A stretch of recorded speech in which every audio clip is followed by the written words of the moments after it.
este espacio que tenemos de escuela dominical, estamos estudiando la Confesión de Fe de Londres de 1689, que es la confesión de fe que nosotros como iglesia local nos suscribimos, nos identificamos como una manera de conocer aquellas verdades que creemos y que vemos reflejadas en la palabra de Dios. Lo venimos haciendo de manera consecutiva desde hace varios tiempo atrás, en orden, y en este momento en particular llevamos un mes estudiando acerca de la doctrina bíblica de la providencia de Dios. Providencia de Dios, viendo párrafo por párrafo prácticamente. En mi opinión, la doctrina bíblica de la providencia de Dios es una de las verdades más importantes que tenemos en la Biblia, es de las verdades más dulces que hay en las Escrituras, dulces en el sentido del consuelo que le pueden llegar a brindar a un creyente, a un cristiano. Esta verdad bíblica que consiste en cómo Dios obra según su voluntad y para el cumplimiento de sus propósitos, su decreto eterno, de cómo Él gobierna, sustenta, dirige, dispone todas las cosas en este mundo, que es la providencia de Dios, lo que hago referencia, es de las verdades más gloriosas que tenemos en las Escrituras. ¿Sabían ustedes, hermanos, que la palabra providencia como tal no la encontramos textualmente en la Biblia?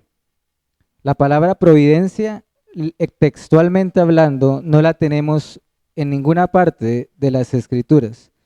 Sin embargo, ¿quién tendría la necedad de negar esa verdad? ¿Cierto? Si el aroma de esta doctrina recorre cada página de las Escrituras. Quizás como el libro de Esther, por ejemplo, que no menciona a Dios en ninguna parte de ese libro, pero está, y su providencia está en ese libro por todos lados. Está presente en todos los lugares de las Escrituras. La providencia divina, más allá de una verdad bíblica, atención a esto, es una realidad espiritual que está presente todos los días en este mundo. Una realidad espiritual que está presente todos los días. Es una realidad espiritual que está tan cercana a nosotros todo el tiempo. Un autor llamado John Piper comenta lo siguiente, abro comillas: en ese sentido, la providencia es como las palabras Trinidad, discipulado, evangelismo, exposición, consejería, ética, en el sentido que no están en la Biblia, como está textualmente. Sin embargo, las personas que aman la Biblia y creen que es la palabra de Dios, quieren saber lo que ella enseña, no solamente lo que ella dice textualmente. Quieren conocer la realidad de lo que está en la Biblia presentada para nosotros. Entonces la pregunta es, ¿está la realidad de la providencia de Dios en las Escrituras? Por supuesto que sí, y esto es lo que hemos venido poco a poco estudiando en este último mes. La providencia de Dios bien entendida y creída para nosotros va a traer consuelo, esperanza. Por lo tanto, hermano o hermana en Cristo, yo te ruego y te pido que te esfuerces y seas diligente en considerar, en profundizar, en estudiar por tus propios medios también, a solas, esta doctrina bíblica de la providencia de Dios. Esfuérzate en, mientras tú lees la Biblia en tus devocionales, identificar la providencia de Dios en lo que vas leyendo. Lee buenos libros acerca de la providencia. O sea, lo que te quiero decir es que te esfuerces en profundizar en esta realidad, en esta verdad bíblica. Mi deseo es que podamos aprender a ver y a percibir el gobierno y el control de Dios en nuestras propias vidas y en todo lo que nos rodea. Y así podamos glorificar al Señor, podamos descansar en Él en medio de toda adversidad.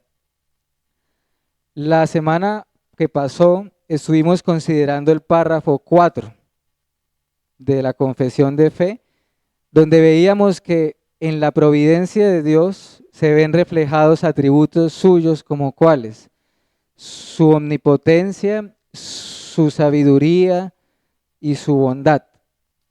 Pero algo en lo cual profundizamos tenía que ver con el alcance de la providencia de Dios. Y considerábamos en aquel momento que la providencia de Dios en realidad no tiene ningún límite, abarca todas las cosas. No hay un terreno donde la providencia de Dios no tenga autoridad sobre todas las cosas, incluyendo las acciones pecaminosas de los seres humanos. Veíamos que, por ejemplo, fue Dios mismo quien decretó que Satanás se rebelara contra él. Fue Dios mismo quien ordenó y decretó la caída de Adán y Eva en el Edén. ¿En qué sentido? En que nada de esto tomó por sorpresa a Dios cuando ocurrió, ni hizo que a partir de allí hubiera un nuevo comienzo en el sentido de un nuevo plan, como si ese decreto de la eternidad se vio frustrado tan pronto como Adán cayó. Y allí empezó un nuevo plan. De ninguna manera. Es decir, concluimos que aunque el pecado hace parte del decreto de Dios, no por esto hace que el hombre tenga excusa para pecar. Por eso Pablo dice en Romanos: eres inexcusable, oh hombre, quien quiera que seas tú. Pero también, aunque Dios decretó el pecado, esto de ninguna manera quiere decir que Dios sea el autor del pecado, ni el creador o el que creó la existencia del mal, de ninguna manera. Porque cada quien morirá por sus propios pecados, dice las Escrituras. Es decir, ni siquiera el pecado del ser humano, la maldad del hombre, puede llegar a frustrar o a contradecir lo que Dios ya ha decretado de antemano. ¿Tenemos ejemplos de eso en la Biblia? Claro que sí. Recordarán ustedes el caso de José y sus hermanos. Cuando él ya estaba con sus hermanos de frente y le dijo: ustedes obraron mal contra mí, pero Dios ha encaminado esto para bien. Génesis 50:20. ¿Lo notan? Dios lo encaminó para bien. Habíamos visto el ejemplo de Judas, Herodes, los judíos, los romanos que crucificaron al Señor. ¿Cometieron una gran maldad? Por supuesto. Pero ¿qué nos dice el libro de Hechos de los Apóstoles? Que todos ellos, en última instancia, hicieron lo que ya Dios había desde antes determinado que sucediera. De manera que la providencia de Dios está por encima incluso de las acciones pecaminosas del hombre. Hoy estaremos considerando durante estos minutos el párrafo número 5. Si ustedes tienen la confesión allí a la mano, leeré el párrafo 5 y luego estaremos considerándolo más detenidamente. Eso está en la página 14, de allí de las confesiones que tienen a la mano.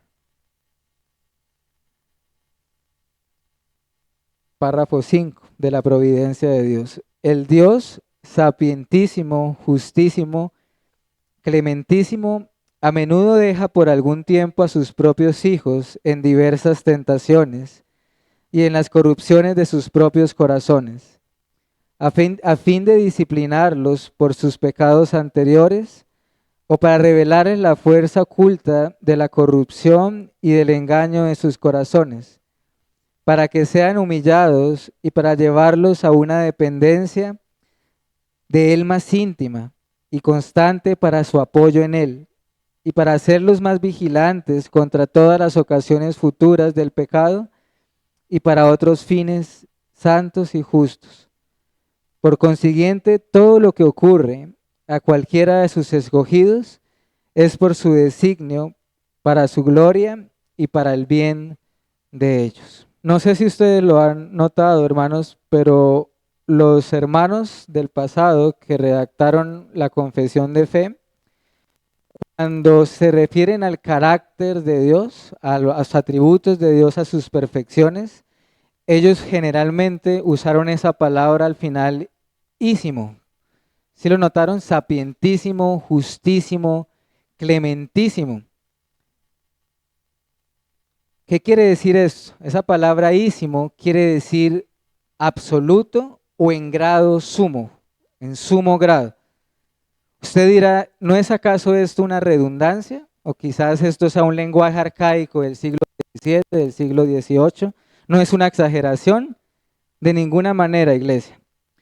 Lo hicieron intencionalmente, deliberadamente, para que veamos que el Dios de la Biblia es un Dios magnífico, supremo y absoluto en lo que Él es, en todas sus perfecciones.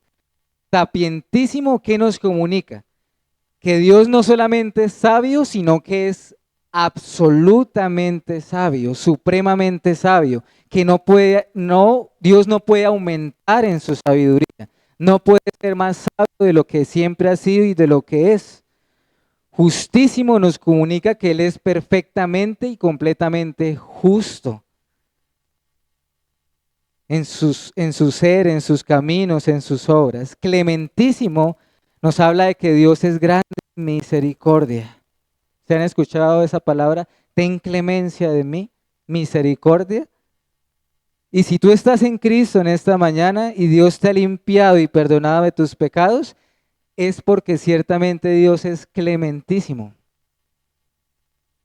Incluso aquellos que perecen en la condenación eterna, también lo hacen porque Dios es justísimo. Y noten cómo están combinadas esas palabras, una al lado de la otra, justísimo y clementísimo. Pareciera dos palabras contradictorias, ¿cierto? Pero en Dios no es así. Cuando Él es clemente, no deja de ser justo.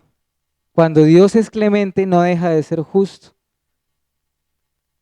Porque incluso el pecado fue castigado ¿en quién? En Cristo. Fue cargado sobre Cristo.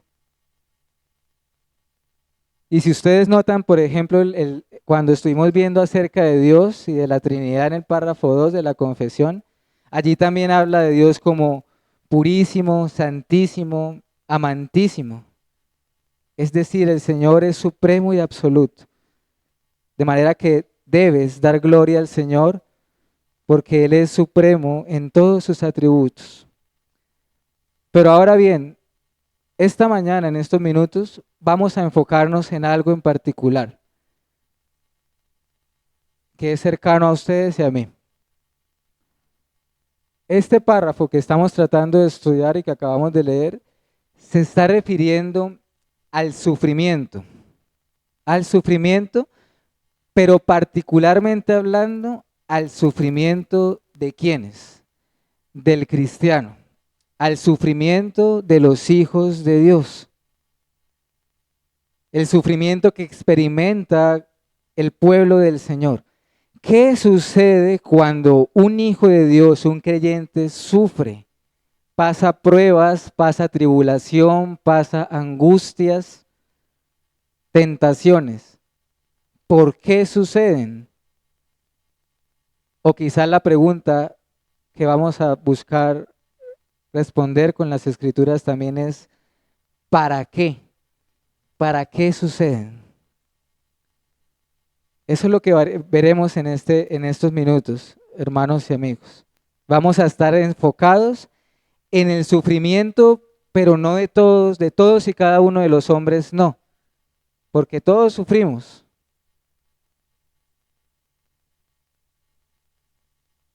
Sino en el sufrimiento de los creyentes, en las aflicciones de los amados del Señor. ¿Nunca te has preguntado o luchado con lo que alguna vez el salmista Asaf se inquietó? ¿Se acuerdan en el Salmo 73 cómo él decía que he tenido envidia de los impíos? Vayamos allá un momento. Salmo 73. Esta inquietud estuvo en este hombre de Dios. Salmo 73. Leeré algunos versículos. El 2 y el 3 dice, Salmo 73, versículo 2 y 3. En cuanto a mí, casi se deslizaron mis pies, pero por poco resbalaron mis pasos, porque tuve envidia de los arrogantes, viendo la prosperidad de ¿quiénes? De los impíos. Miren el verso 14, el 17 y el 18. Verso 14. Él como cristiano dice, he sido azotado todo el día y castigado todas las mañanas. 17 y 18. Hasta que entrando en el santuario de Dios comprendí el fin de ellos, o sea, de los impíos. Ciertamente los has puesto en deslizaderos y en asolamientos los harás caer. La pregunta es, ¿por qué Dios atención a esto, ¿por qué Dios no solamente permite, sino que de hecho ha ordenado y decretado el sufrimiento en la vida de un cristiano? No solamente que lo permite, lo ha ordenado. El Señor Jesús dijo, en el mundo tendréis ¿qué? Aflicciones. Salomón en Eclesiastés decía, debajo del sol todo es vanidad y aflicción de espíritu.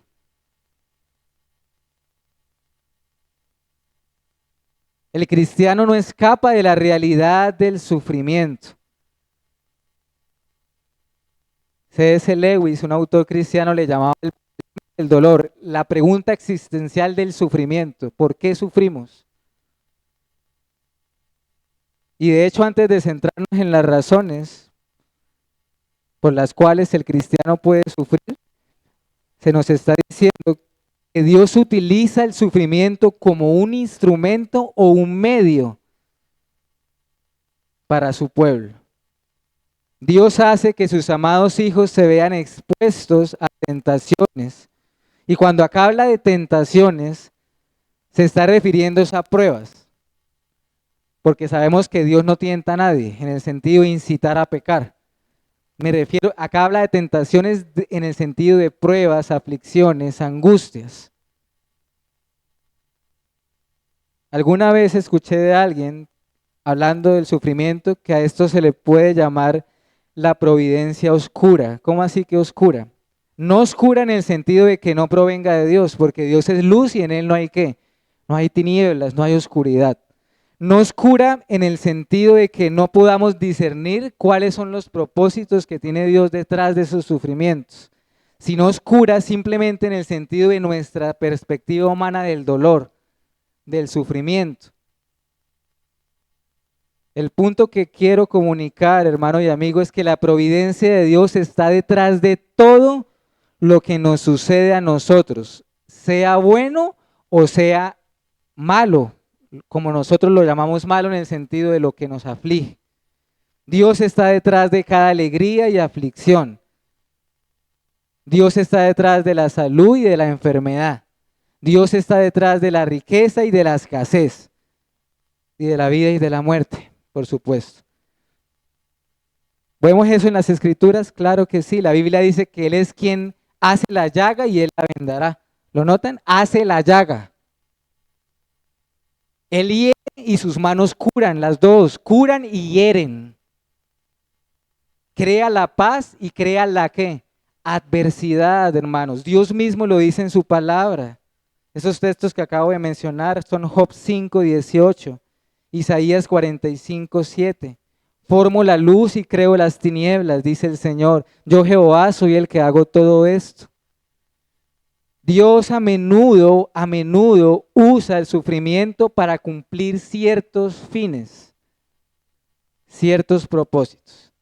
Y es lo que vamos a ver en el tiempo que nos resta de escuela dominical. ¿Cuáles son los propósitos específicos, concretos, del por qué Dios puede ordenar el sufrimiento en la vida de alguno de sus hijos. Porque esa es la gran pregunta que nos hacemos, ¿cierto? ¿Por qué?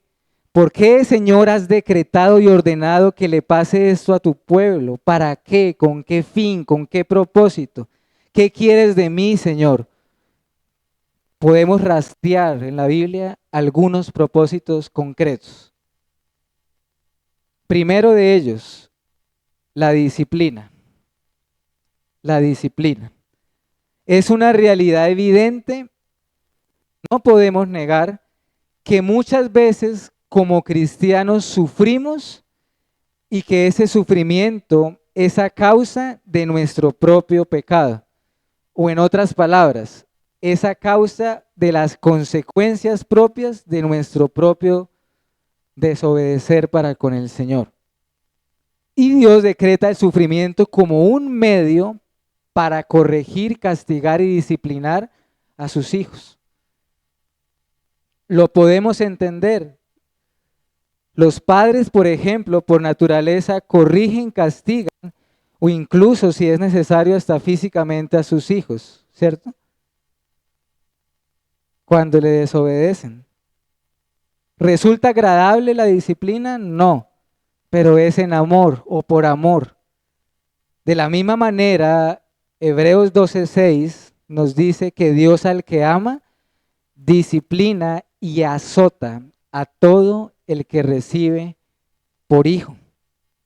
Proverbios 13:24 nos dice que quien detiene el castigo a su hijo aborrece. Pero quisiera decir algo, una advertencia, una claridad. Debemos ser cuidadosos con esto de la disciplina, porque muchas veces, en muchas iglesias, por ejemplo, hay un abuso de esto. ¿En qué sentido? Cuando un cristiano sufre, lo primero que se le dice es, tú has hecho algo. Algo tuviste que hacer por lo cual estás sufriendo y Dios te está disciplinando. ¿Cuál? Los amigos de Job, ¿se acuerdan? Como los amigos de Job. Tuviste que hacer algo, Job, para que te esté pasando lo que te está pasando, tuviste que haber hecho algo. Debemos tener presente que no siempre el sufrimiento de un creyente se debe al pecado y a disciplina. A veces puede que sí, sea el Señor disciplinando, pero a veces no. David, por ejemplo, sufrió por disciplina del Señor como consecuencia de su pecado. En Job, que vimos ahorita, sufrió con propósitos distintos, con propósitos diferentes. Veamos algunos ejemplos de esto de la disciplina.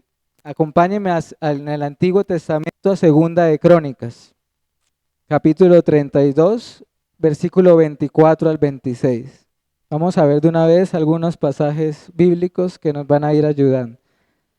Segunda de Crónicas, capítulo 32, versículo 24 al 26. Dice ese texto: en aquel tiempo Ezequías se enfermó de muerte y oró a Jehová, quien le respondió y le dio una señal. Mas Ezequías no correspondió al bien que le había sido hecho, sino que se enalteció su corazón y vino la ira contra él y contra Judá y Jerusalén. Pero Ezequías, después de haberse enaltecido su corazón, se humilló él y los moradores de Jerusalén, y no vino sobre ellos la ira de Jehová en los días de Ezequías. Acá está el ejemplo de un rey en Jerusalén llamado Ezequías. Fue uno de los reyes que hicieron lo bueno delante del Señor, pero la Biblia no oculta los pecados de este hombre, de Ezequías. En ese texto nos dice que Ezequías se enalteció en su corazón, el rey Ezequías. Incluso luego, esto pasó luego de Dios haberle sanado de una enfermedad grave, de una terrible enfermedad, y esto ocasionó que la ira de Dios y su disciplina se encendiera contra él y contra todo el pueblo, como castigo. Ahorita pienso, por ejemplo, en los hermanos y en las hermanas de la iglesia local de Corinto, que por comer indignamente de la mesa del Señor, comieron juicio y bebieron juicio para sí, y de lo cual se da testimonio que algunos enfermaron y murieron.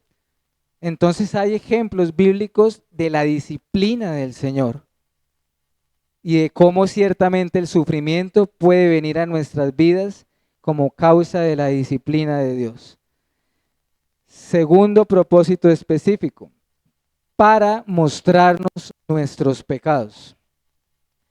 En otras ocasiones, Dios decreta y ordena el sufrimiento en la vida de sus hijos como una manera de hacerles ver sus propios pecados que ellos quizás desconocen y no se han dado cuenta, no los perciben en su vida. Como una manera de recordarles a los creyentes, recordemos que todos estamos hablando de creyentes, que aún no han alcanzado la perfección, que tienen pecado remanente en sus vidas. Me hago entender, una manera de revelarles la maldad que aún sigue morando en su corazón, para mostrarnos nuestro egoísmo, no es que nuestro corazón sigue siendo engañoso más que todas las cosas, para quitar los ídolos de nuestro corazón, cosas que nosotros no nos daríamos cuenta si no pasáramos por el horno del sufrimiento o de la aflicción.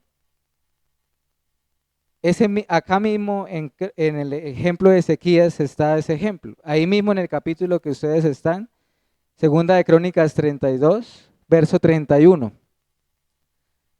Segunda de Crónicas 32, verso 31. Mas en lo referente a los mensajeros de los príncipes de Babilonia, que enviaron a él para saber del prodigio que había acontecido en el país, miren lo que dice en cuanto a Ezequías. Dios lo dejó para probarle y que para hacer conocer todo lo que estaba en su corazón. El mismo rey Ezequías, ese contexto dice que tuvo grandes riquezas, mejor dicho, todas abundantes riquezas. Pero cuando recibió a sus mensajeros, el texto nos dice que Dios le dejó para probarle con un propósito. ¿Qué cosa? Hacerle conocer a Ezequías qué era lo que realmente había en su corazón. Dios a menudo puede usar el sufrimiento para hacernos ver qué realmente hay en nuestra alma, en nuestro corazón. Tercer propósito específico, para humillarnos, para humillarnos. En ocasiones Dios puede decretar y ordenar el sufrimiento en la vida de sus hijos para humillar nuestro orgullo, altivez, soberbia. Porque la Biblia incluso dice que todo aquel que se enaltece será ¿qué? Humillado. Y acá, por ejemplo, se me ocurre cómo Dios puede a veces, en ocasiones, usar una enfermedad para humillar nuestro orgullo. Hay pocas cosas que humillan tanto nuestro orgullo como seres humanos, como cuando nos vemos postrados, limitados en nuestras capacidades, cuando dependemos de otras personas, cuando no podemos valernos por nosotros mismos. Dios perfectamente puede usar el sufrimiento para abatir el orgullo, y es bueno que así sea, hermanos. Ejemplos tenemos en la Biblia. Veamos uno. Segunda de Corintios 12. Acompáñenme allí. Segunda carta a los Corintios, capítulo 12, versículos 7 al 10.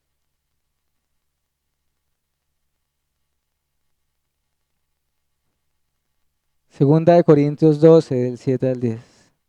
Esto lo dice el apóstol Pablo. Y para que la grandeza de las revelaciones no me exaltase desmedidamente, me fue dado, ¿qué cosa? Un aguijón en mi carne, un mensajero de Satanás que me abofetee para que no me enaltezca en sobremanera, respecto a lo cual 3 veces he rogado al Señor que lo quite de mí. Y me ha dicho, bástate mi gracia, porque mi poder se perfecciona en la debilidad. Por tanto, de buena gana me gloriaré más bien en mis debilidades, para que repose sobre mí el poder de Cristo. Miren el 10.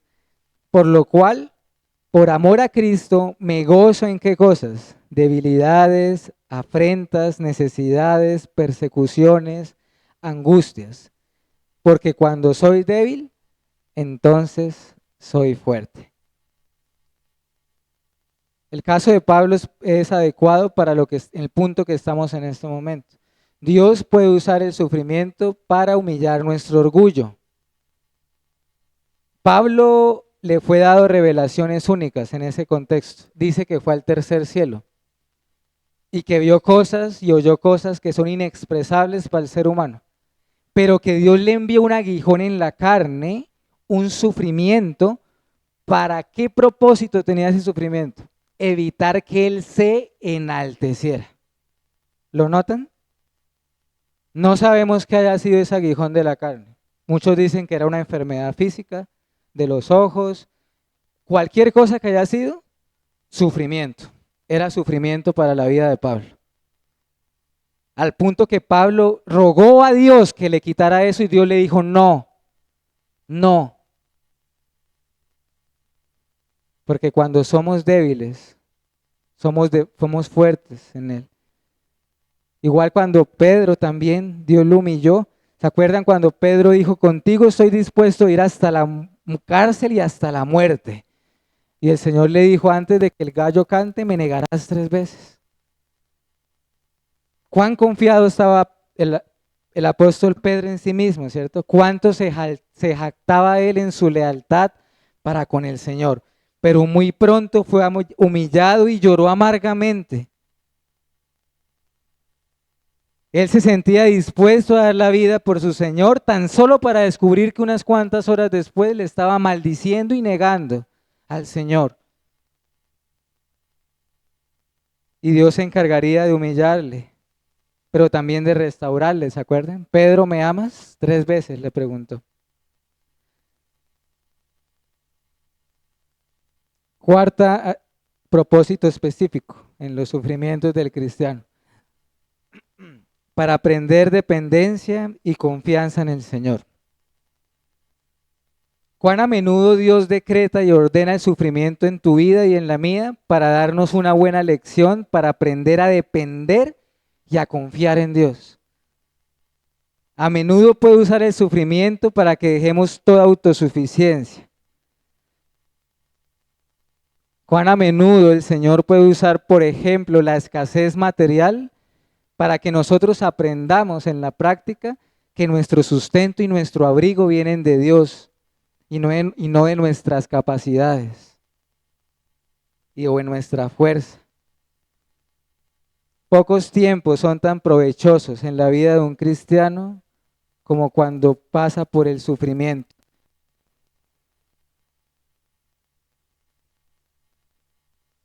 Como el sufrimiento ayuda a fortalecer la comunión con nuestro Señor. Es como si el sufrimiento prácticamente que nos obliga a correr a nuestro aposento, cerrar la puerta y vaciar nuestra alma delante de Él.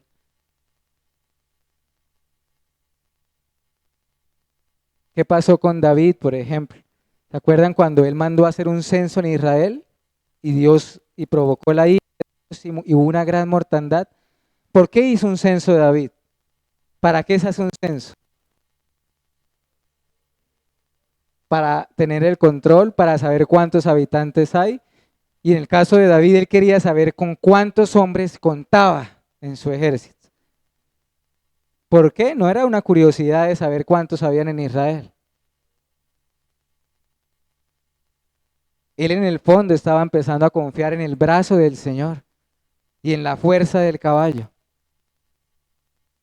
Dios a menudo puede usar el sufrimiento para volver a poner la mirada solo en el Señor y a depender de Él.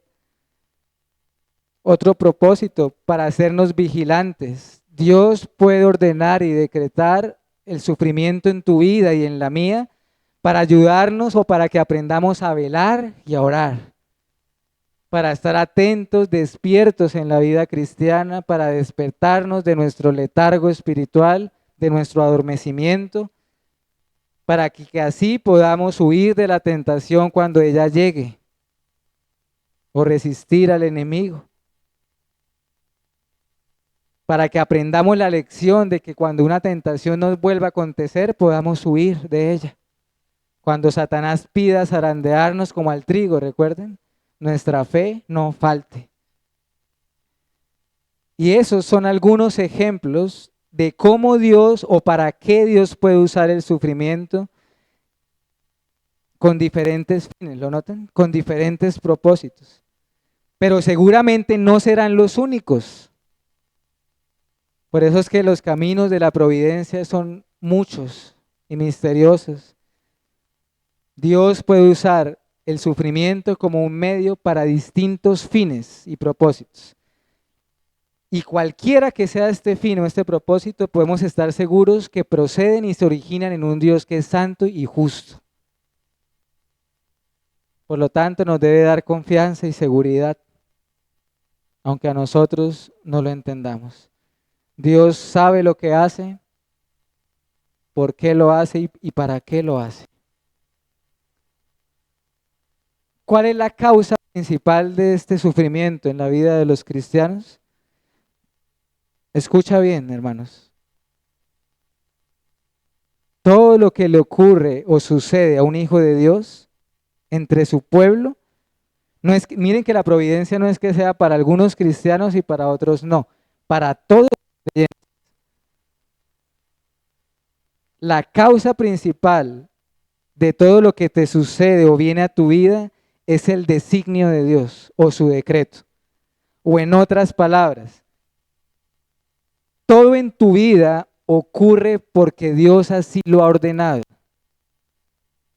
Nada pasa fuera de la providencia de Dios, absolutamente nada. Nada llega a tu vida por azar, accidente o sin propósito. Dios está detrás de todo en tu vida. Acabamos de ver varios propósitos específicos, ¿cierto? Pero quisiera mencionar solo dos propósitos generales por los cuales Dios puede obrar de esta manera, enviando sufrimiento a la vida de sus hijos. Y en lo cual están todos los propósitos que ya vimos específicos. Dos propósitos generales. La gloria de Dios. Todo en esta vida es para su gloria, porque de Él, por Él y para Él son todas las cosas. Y eso incluye nuestra aflicción, nuestro sufrimiento, para que todo redunde o termine en acciones de gracias al Señor y en adoración a Él.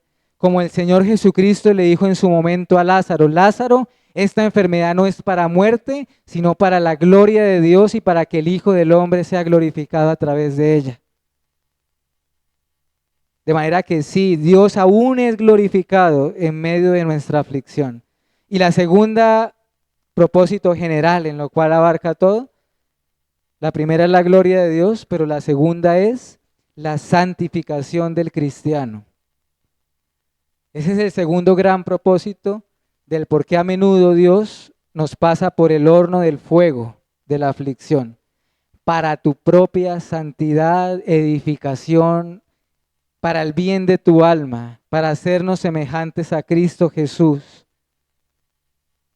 quien también experimentó sufrimiento. Acuérdense que Cristo es el varón de dolores, experimentado en quebranto. Nadie ha sufrido como Cristo Jesús, nadie, en su alma, más que los dolores físicos.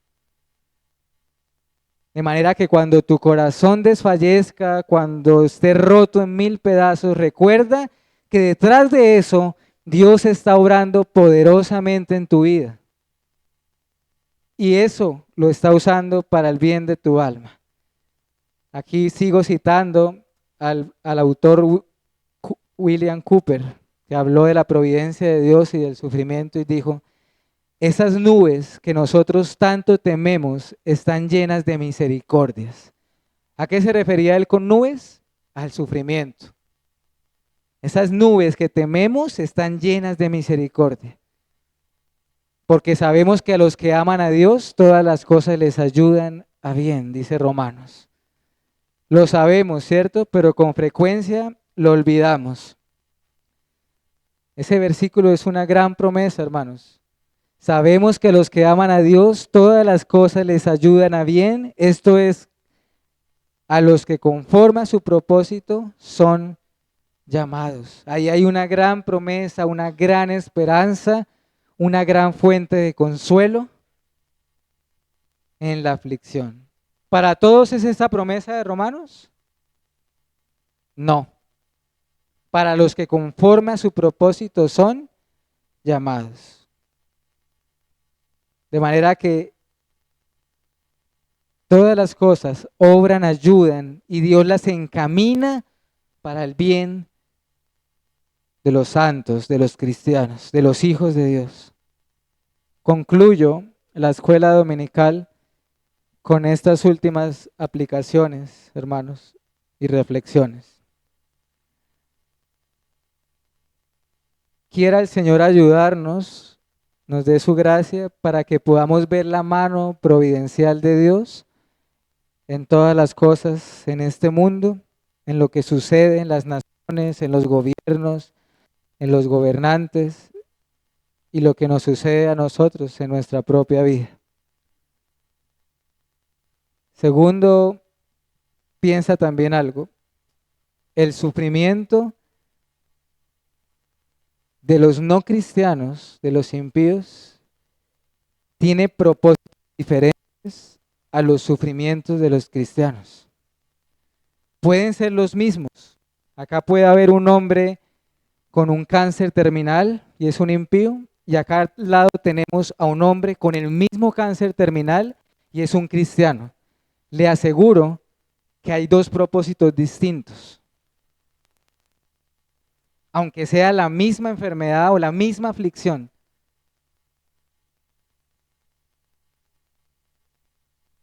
Porque en el caso de los creyentes, todo sufrimiento brota de un cuidado especial de Dios, amoroso del Padre Celestial. Si crees que eres creyente, cristiano, y que la vida no tiene sufrimiento, estás muy errado y equivocado. Esa idea de un cristianismo fácil no existe en la Biblia. La Biblia habla de un camino angosto, de una puerta estrecha. Es más, las Escrituras nos habla de que no te sorprendas del fuego de la prueba como si alguna cosa extraña les estuviera ¿qué? Aconteciendo. Primera de Pedro 4:12. También, si eres creyente y estás en aflicción y estás en sufrimiento, déjame decirte una palabra también de aliento. Todos tus sufrimientos, según las Escrituras, son temporales, son efímeros, son pasajeros, hermanos. No solo por un tiempo, porque nuestro buen Dios no dejará que toda nuestra corta vida en este mundo, todo el tiempo estemos en un horno de aflicción y de sufrimiento. Saldrás del horno del sufrimiento como los amigos de Daniel en el horno, ¿se acuerdan? Estuvieron allí por un tiempo. Pero escúchame bien, y si aún la providencia de Dios determinara que pasáramos sufriendo nuestra vida, toda nuestra vida, aún así las Escrituras dicen esto, porque esta leve tribulación momentánea produce en nosotros un cada vez más excelente y eterno peso de gloria. Entonces los sufrimientos en un cristiano son temporales y no se pueden comparar con las glorias venideras y con lo que la guardan. De manera que pocas cosas nos hacen tanto bien, nos santifican, como cuando el Señor decide y tiene a bien ponernos en pruebas y en tribulaciones. Hermanos, los creyentes que están más cerca del Señor, los que tienen los que más han podido experimentar esa cercanía con el Señor, son aquellas que más han pasado por tiempos de dolor y de adversidad, porque han aprendido a acercarse al Señor y han visto su providencia en medio de sus sufrimientos. Te ruego que nunca pienses que hay injusticias en las obras de la providencia de Dios. Nunca pensemos por qué Dios ha ordenado y permitido que esto me acontezca a mí. ¿Por qué, Señor? De ninguna manera. Citando nuevamente al autor Cooper, no juzgues al Señor con tus débiles razonamientos, sino confiad en su gracia y en su amor. El Señor nos ayude para que cuando la providencia nos sea adversa y traiga aflicción a nuestra vida, no olvidemos esta realidad espiritual, hermanos. Nuestra fe no flaquee. No estoy diciendo que no suframos, no estoy diciendo que no lloremos. Estoy diciendo que estas verdades pueden proporcionar un gran consuelo para poder perseverar en el Señor. Vamos a orar, hermanos, tendremos nuestro tiempo de compartir y ahorita vamos a continuar con el servicio de adoración. Señor, te alabamos en este momento por tu palabra. Oh Dios, te ruego para que esta realidad de tu gobierno, de tu decreto sobre todas las cosas en este mundo, tú nos ayudes a entenderla no solamente en nuestras cabezas, en nuestras mentes, sino que realmente nuestra alma pueda aferrarse a estas verdades, Señor, en todo momento, en la abundancia, en la salud, en la prosperidad, pero aún allí, Señor, porque sé que tarde o temprano vamos a estar en ese horno de la aflicción. Y te ruego que cuando esto ocurra, venga a nuestras mentes estas verdades y estas preciosas promesas, y nuestra fe no flaquee, Señor, sino que podamos refugiarnos ante ti. Gracias, oh Dios, porque estas doctrinas bíblicas son más que palabras, son realidades gloriosas de las cuales tu pueblo se puede apropiar y en la cual podemos hallar gran consuelo. Te alabamos en Cristo Jesús. Amén.